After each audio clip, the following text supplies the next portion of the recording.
Assalamualaikum warahmatullahi wabarakatuh. Teman-teman, kembali lagi di channel YouTube saya, Khairun Imam. Gimana nih kabar kalian? Semoga kita semua selalu diberi kesehatan, kemudahan, dan juga limpahan rezeki dari Yang Maha Kuasa, teman-teman ya. Nah, di video kali ini kita akan menyaksikan sebuah tayangan yang sangat menarik dan juga sangat-sangat mengejutkan. Di mana gerombolan pembenci Pak Jokowi dan juga para tersangka kasus ijazah Pak Jokowi dan juga kasus pencemaran nama baik membuat sebuah acara halal bihalal yang sederhana. Tapi sayangnya kalau kita lihat orang yang hadir itu ataupun pendukung-pendukung mereka semakin sedikit, teman-teman. Dan lagi ada dua orang yang tidak kelihatan batang hidungnya, yakni si R dan juga si T yang kemarin isunya sangat panas tuh. Kira-kira kenapa ya mereka nggak hadir? Dan ada hal unik yang dibongkar oleh Roy Suryo bahwa kemungkinan besar akan ada lagi yang menyusul Rismon. Benarkah demikian? Wah, ini menarik nih. Apakah isu kemarin membuat si T ini agak goyang dan minta juga restoratif justice, teman-teman? Nanti kita simak videonya. Dan lagi saya punya tayangan di mana Rismon akhirnya muncul ke depan publik di depan Polda Metro Jaya bersama kuasa hukumnya dan juga ada Darmawan, di situ ada Pak Suhadi, di situ ada Lecumanan dan lain sebagainya. Lagi-lagi Rismon mengungkapkan hal yang tidak kalah mengejutkannya. Dan menurut Ade Darmawan, ini membuat sebagian ataupun seluruh gerombolan pembenci Pak Jokowi mulai cenat-cenat, mulai panik, mulai nggak tahu lagi jurus apa yang harus dia keluarkan karena kunci semuanya dipegang oleh Rismon. Nah, tapi sebelum kita mulai, jangan lupa like, subscribe, dan share. Dan tanpa perlu berlama-lama lagi, mari kita mulai videonya berikut ini. Terima kasih sudah hadir, Kang Rustam, salah satu dari 6 tersangka. Kolonel loh sekarang. Kok sepi ya? Kolonel Rustam. Iya. Makin sepi ya? Ya, kasihan. Tersangkanya tinggal 4 ya, Pak? 5 lah. 5 baru 1. 5. Loh, menurut surat pemberitahuan itu, Ya. Rismon masih tersangka. Oh, Iya. jadi nggak jadi ya? Sinap. Cuman masih tersangka ya? Ya, sinap. Nah, saya mau membacakan sedikit yang dimaksud Pak Roy. Nah, Bahwa kemarin ada surat pemberitahuan dari Polda Metro Jaya. nah itu. Ya. Surat pemberitahuan dari Polda Metro Jaya, yaitu tembusannya kepada Rizal Fadila tersangka. Kurnia Triolane tersangka. Rustam Effendi yang kita cintai di sini tersangka. Nah, KRMT nggak Roy tuh? Suryo Tersangka. tersangka. Tercinta juga. tercinta juga. Nih nomor 12 nih. Nomor 12 Rismon Hasiulan Sianipar. Tuh. Rismon masih tersangka. Tersangka. Kasihan Wow. ya lu. Belum. Tuh. Kasihan ya lo. Belum bebas Berarti rupanya ya kan? Semua tersangka. Iya. Berarti 6 ya. 6. Tersangkanya masih 6. Sinap. Ya, dan seluruh kawan-kawan yang membersamai perjuangan ini dari 1 tahun lalu 15 Dan jangan lupa, April. masih ada cadangan 4 terlapor. Oh, jangan gitu dong. Ntar gua ikut. 4 cadangan terlapor, Ya kan? wah banyak ya? Solider. Solider, boleh. Kata Mbak Menu tadi, RM solider. Nah, ini sama kan? Terlapor juga solider. Ya, cuman saya mau ngomong satu hal nih, Pak. soal Apa itu. itu? Apa? Pak? Lucunya kemarin Farhad Abbas diwawancarai oleh beberapa channel-channel yang Iya. itulah ya. Ya. Kenapa nggak ke media mainstream, nggak tahu Iya. juga. Channel Ada abal-abal. dong, Kok channel abal-abal? ya. Dan dia mengatakan beberapa hal yang nggak jelas, termasuk kenapa namanya Abraham Samad Singkat. diinikan lagi disingkat. Oh iya. Terus nama-nama kita dimasuk-masukin Ya. lagi. Ya. Itu nggak benar itu ya. Nggak bener katanya. Terus soal R dan T itu gimana? Bener gak itu? Kok nggak disebut isu-isu itu? Kok nggak disebut? Ya. Jadi hari ini di momen Lebaran ini Ya. kita ingin mengadakan sebuah halal bihalal, Tapi mengundang sepi. bapak-bapak yang kita Tapi hormati, dan sepi. satu ingin memberitahu, Pak Roy ingin memberitahu ada seseorang yang ingin ke Solo lagi. Tapi nanti. Hah? Santai dulu. Ya. Nanti Pak Roy akan membuka siapa yang mau ke Solo lagi. Hah? Ada yang mau ke Solo lagi di antara para tersangka ini? Apakah R dan T sedang menyusun untuk ke Solo? Karena dia gak hadir di sini, teman-teman. Waduh, waduh, waduh, bau-baunya makin-makin tercium nih. Ada yang mau sowan ke Solo. Tapi nanti Pak Roy aja itu. Nah, Singkatannya MBS. gua dong. Kalau itu jangan di-spill dulu, Pak. Oh iya, iya. Nanti ada yang mau ke Solo lagi. Oke. Salah satu dari tersangka. Hari ini adalah salah satu proses dalam RJ, ya, restoratif justice, yang saya ajukan tanpa ada paksaan, tanpa ada intervensi dari pihak manapun.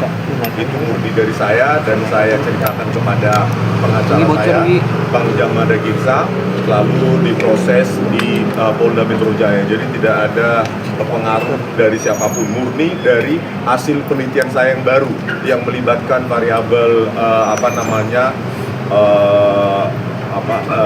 geometri, pencahayaan maupun variabel resolusi, dan itu akan saya tuntaskan secepat mungkin. Ya, saya tidak bisa tentukan waktunya, dan itu menjadi pembaruan yang memberikan kesimpulan yang berbeda dengan sebelumnya. Jadi sama seperti yang saya lakukan pada saat penyusunan buku JWP, itu adalah penelitian independen. 49 sampai 50 halaman dituliskan oleh Pak Rosulyo, saya 480 halaman, dan sisanya 160-an halaman itu oleh Dr. Tifa. Jadi masing-masing itu memiliki kontribusi yang independen. Nah, karena independen, maka saya sendiri tidak harus dan tidak wajib meminta izin kepada siapapun, karena penelitian itu independen, bebas bias dari kepentingan apapun, apalagi kepentingan politik, ya. Oleh karena itu semua hal sudah saya ceritakan, terutama kepada salah satu pelapor ini, Bang Maret Soeken. Jadi tadi kebetulan Bang Maret Soeken juga lulusan teknik elektro, mengerti tentang digital image processing secara mendetail. Jadi kami tadi di dalam cerita tentang hal itu, sebagian besar tentang itu. Nah, oke, rekan-rekan sekalian, seperti yang dijelaskan oleh klienku Rismon tadi sama abangku Bang Samuel Soeken, luar biasa. Hari ini kami bertemu di Polda Metro Jaya ini.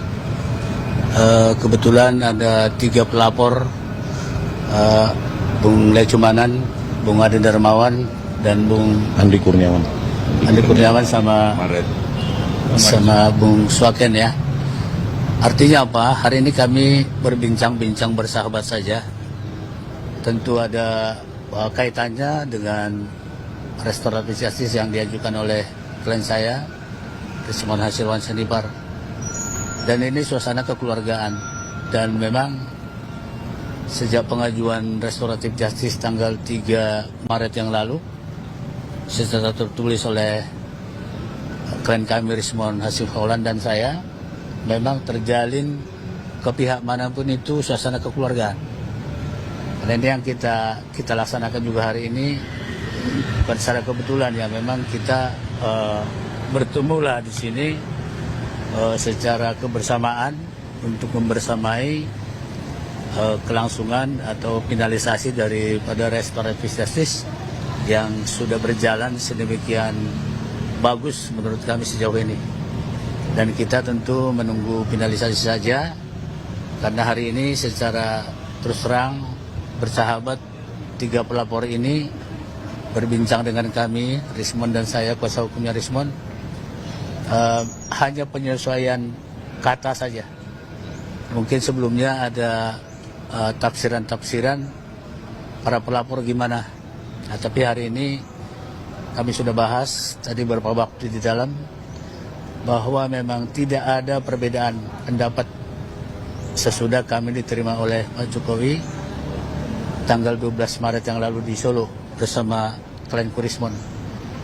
Dan hari ini semakin nyatalah lagi bahwa 3 pelapor ini mendukung secara sepenuhnya dengan rasa kekeluargaan, rasa persaudaraan, dan rasa keramah tamahan. Kan begitu, ya, dengan Pak Bang Soeken, ya. Mungkin itu tambahan dari saya. mungkin rekan Adi Darmana atau Lecumanan juga selaku pelapor perlu menambahkan. Silakan. Ganti tempat. Oh, ganti tempat. Oke. Ganti tempat. Turun. Lek aja. Oke. Terima kasih teman-teman media menunggu ya. Ada yang gemetar nih. Ya kan? Jadi para pihak yang gemetar, ya. Rismond Hasiholan Siani Parato, disingkat dengan Bang Rismond, yang akrab ya. Teman saya sekarang. Sahabat saya, karena pertemuan sangat hangat. Dan betul-betul saya mengapresiasi seorang pengacara yang handal sekali dalam negosiator. Ya, pengacara Bang Rismond. Itu luar biasa sekali. Memenuhi prestasinya sebagai pengacara. Dan itu yang diamanatkan oleh undang-undang advokat. Dan kami senang dengan keberhasilan ini. Bahwa kemudian negosiator dalam persoalan ini jangan digoreng-goreng lagi. Ya, nggak bolehlah di atas 5 tahun. Palelu peang. Kan bisa menggunakan Perkapolri. Nggak ada urusan itu. Jadi nggak ada lagi cerita-cerita begitu di belakang. Tapi ini kita case close, tutup sampai di sini sesuai dengan keinginan para pihak. Baik itu di sisi pelapor dan lain-lain. Ini kami case close. Walaupun ada yang namanya roti ini mau berikutnya, tunggu dulu deh, kita harus buktikan di pengadilan. Ya, kemudian nanti Bang Rismond pasti tentunya pada akhirnya akan muncul, siap-siap aja nih hal-hal baru dari Bang Rismond yang akan membuat deg-deg sur ya. Jangan sampai ada yang gila, pura-pura gila nanti kan. Jangan sampai ada yang pura-pura gila. Intinya begitu, bahwa hari ini telah terjadi suasana yang sangat hangat. Bang Rismond adalah seorang sahabat saat ini bersama-sama dengan kami para pelapor, Bang Maret, yang juga adalah seseorang yang sangat gentleman agreement, semuanya berjalan dengan baik. Intinya seperti itu. Terima kasih. Barangkali ini kenapa ada pertemuan yang sekarang ini. Kalau yang kemarin itu kan RJ berkaitan dengan 2 pelapor. Dan ini adalah pelapor terakhir yang dilakukan RJ dari Pak Arut Suikan, JPKP sebagai pelapor. Nah tentunya juga barangkali yang perlu kita ketahui di sini, di samping memang Pak Jokowi juga menghendaki ranah RJ yang memang berlaku dalam KUHP yang baru, tentunya juga kita relawan semua itu mendukung apa yang dimaui oleh Pak Jokowi dalam konteks bagaimana penyelesaian itu dilakukan di luar persidangan. Dan tentunya juga kita berharap nanti tidak ada friksi lagi bahwa RJ yang dilakukan oleh Pak Rismond ya, dengan Pak Jokowi dan teman-teman relawan itu sudah final dan selesai.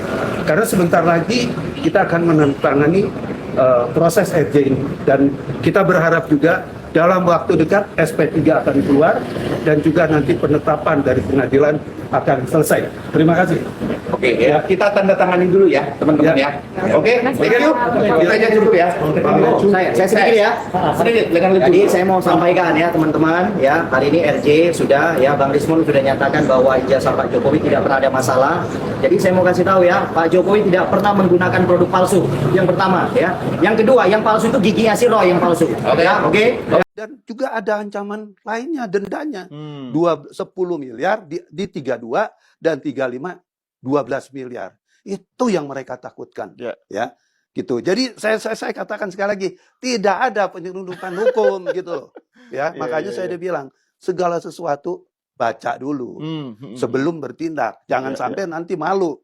Jenderal lo yang dibawa-bawa dalam persoalan ini kan. Jangan sampai dianggapnya juga jenderal yang kayaknya cari panggung. Kan kalau lihat begini seperti itu kan. Bicara mengenai manuver para purnawirawan ini Pak. Ini kan mengingatkan saya kepada manuver para sejumlah purnawirawan yang gagal Pilpres. Iya, yang menuntut supaya Gibran dimakzulkan. Betul. Ini kelihatannya satu kolam Pak ya? Satu kolam.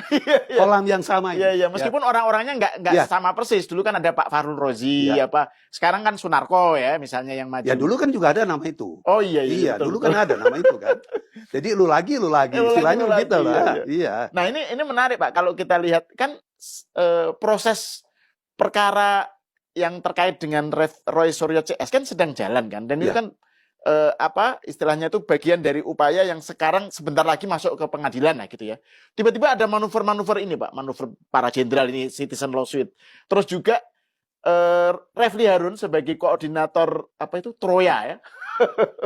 Kuda Troya itu koordinator Troya, kuasa hukumnya Roy Suryo dan Tifa itu bilang sedang merancang akan melayangkan gugatan ke Pak Jokowi.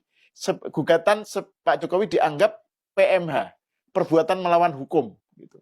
Jadi ini ada kayak manuver-manuver yang saya nggak tahu apakah buying time atau memberikan pressure eksternal dari luar terhadap proses yang berjalan gitu. Itu gimana Pak Suyadi ngelihatnya itu? Kalau saya kan lihat biasa-biasa aja. Karena sebetulnya semua itu kan nggak ada mempengaruhi kepentingan-kepentingan penyidikan. Ya jalan terus saja. Makanya juga tadi kalau kita melihat dari apa yang saya paparkan, nggak ada yang salah yang dilakukan oleh penyidik gitu kan. Nah terkait masalah Pak Jokowi mau digugat dan lain sebagainya, silakan saja gitu kan. Gugatannya masuk akal atau tidak kan gitu. Mana yang dikatakan sebagai perbuatan melawan hukum, ya kan? Karena memang peradilan di Indonesia khususnya dalam kasus-kasus perdata, ya itu kan memang simpel. Semua perkara harus diterima. Pengadilan itu nggak boleh menolak perkara, gitu loh. Makanya saya juga nih dalam konteks ini, saya juga menghimbau nih kalau bisa nih kepada Ketua Mahkamah Agung yang saya anggap hebat ini kan, dia kan lagi mereformasi lembaga peradilan nih. Saya usulnya begini, sebaiknya memang dibuat suatu peraturan, ya bentuknya apalah ya untuk bagaimana jangan semua perkara yang sepertinya perkara itu keranjang sampah atau cuman perkara dagelan aja bisa diterima. Jadi harus ada pengujian. Kalau di dalam kita mengenal, kalau di dalam kasus-kasus tata usaha negara yang namanya TUN, itu ada yang namanya dismissal. Ya, artinya perkara itu boleh diajukan atau tidak. Benar tidak buktinya, ya masuk nggak gugatan ini nanti dalam proses pemeriksaan. Itu dilakukan dengan bentuk tadi dismissal, ya. Artinya diperiksa dulu alat buktinya, diperiksa dulu gugatan ini benar apa tidak. Gitu. Ini saya mengusulkan kepada Ketua Mahkamah Agung, ya supaya juga kasus-kasus seperti tadi kan, Pak Jokowi mau digugat lagi gitu kan, terus ditanya dong sama orang nih, Pak Suyadi memang bisa, hukum acaranya bisa, kalau sekedar hanya diajukan gugatan. Nah itulah tadi beberapa video yang bisa kita simak pada kesempatan kali ini, dan ini menarik banget teman-teman. Roy Suryo akan membongkar satu nama lagi yang ancang-ancang ingin sowan ke Solo. Waduh, kira-kira siapa ya? Nah di next video mungkin kita akan tampilkan ya, karena ini baru clue-cluenya yang diberikan nih, baru kisi-kisinya, namanya belum disebut. Nah nanti akan saya cari nih, kira-kira siapa yang mau disebut Roy Suryo. Apakah T yang akan ke Solo bersama dengan R yang kemarin isu-isu panasnya itu, isu-isu miringnya itu dibongkar oleh Farah Tabas? Apakah orang itu yang akan ke Solo? Sama seperti Rismon, ketika kasus ijazah Yamaguchinya dibongkar, dia langsung ke Solo, dia langsung minta maaf, minta ampun, minta restoratif justice. Dan hari ini Rismon sudah menandatangani surat restoratif justice bersama dengan 3 pelapor. Waduh. Kayaknya sih Rismon bakal bebas ya. Kayaknya minggu depan Rismon bakal bebas. Tapi balik lagi, kira-kira siapa yang akan ke rumah Pak Jokowi? Waduh. Ada isu miring mengenai hotel dan juga karaoke, menyeret T dan juga R. Apakah karena itu mereka akan ke Solo, sowan kepada Pak Jokowi? Karena tadi di halal bihalal, batang hidungnya nggak kelihatan teman-teman. Baru kali ini si R ini nggak muncul, nggak kelihatan. Padahal dia katanya tadi mengundang tokoh-tokoh. Kok si R nggak datang? Ada apa ini? Hah? Sedang menyusun strategi kah? Waduh, dan sepertinya kalau kita lihat ya, Roy Suryo sudah legowo kalau ada lagi satu rekannya yang sowan ke Solo, minta maaf ke Solo. Dan apakah ini bagian dari strategi mereka untuk lepas dari tuduhan-tuduhan liar terhadap kawan-kawannya? Ya nanti kita simak saja seperti apa kelanjutan kisahnya teman-teman. Tapi Rismon lagi-lagi dia akan bebas sepertinya, walaupun tadi Roy Suryo mengatakan bahwa di surat Polda Rismon masih tersangka, karena memang ya belum ditandatangani suratnya, baru hari ini. Ya kita dengarkan tadi bagaimana penjelasan Bung Adi Darmawan, penjelasan dari Pak Suhadi, kuasa hukum dari Rismon, Jahmana Girsang, bagaimana penjelasan Rismon lagi mengenai penelitian-penelitian yang ya bukan penelitian sih ya, abal-abal itu ya kan. Dan apakah nanti Rismon, ya ini big question ya, apakah nanti Rismon akan membongkar siapa bohir di balik mereka, nama-nama besar di balik para tersangka ini teman-teman. Karena nggak mungkin mereka bisa tahan setahun menyerang Pak Jokowi, melibas Pak Jokowi, menginjak-injak harkat martabat Pak Jokowi. Kalau tidak ada yang membacking mereka, itu mustahil teman-teman. Jangankan dari segi mental ya, pendanaan aja gitu, dia mobile ke sana kemari, dan kita nggak tahu mereka kerjanya apa. Kita nggak tahu mereka usahanya apa. Tapi ya mau kemanapun bisa gitu ya kan. Ini kan luar biasa teman-teman. Waduh, saya agak salut dengan kelompok ini. Apakah anggarannya itu besar atau tidak? Ya kita lihatlah nanti seperti apa kelanjutannya. Dan apakah Rismon nanti akan membongkar di pengadilan atau bukan di pengadilan. Ataukah nanti dia konferensi pers dan lain sebagainya. Ataukah membuat buku pengakuan dari semua perjalanannya selama setahun ini bersama Roy Suryo, bersama Tifa dan lain sebagainya. Oke, mungkin cukup sekian dulu video kali ini. Jangan lupa like, subscribe, dan share videonya. Akhir kata, billahi taufiq wal hidayah. Assalamualaikum warahmatullahi wabarakatuh. Bye-bye.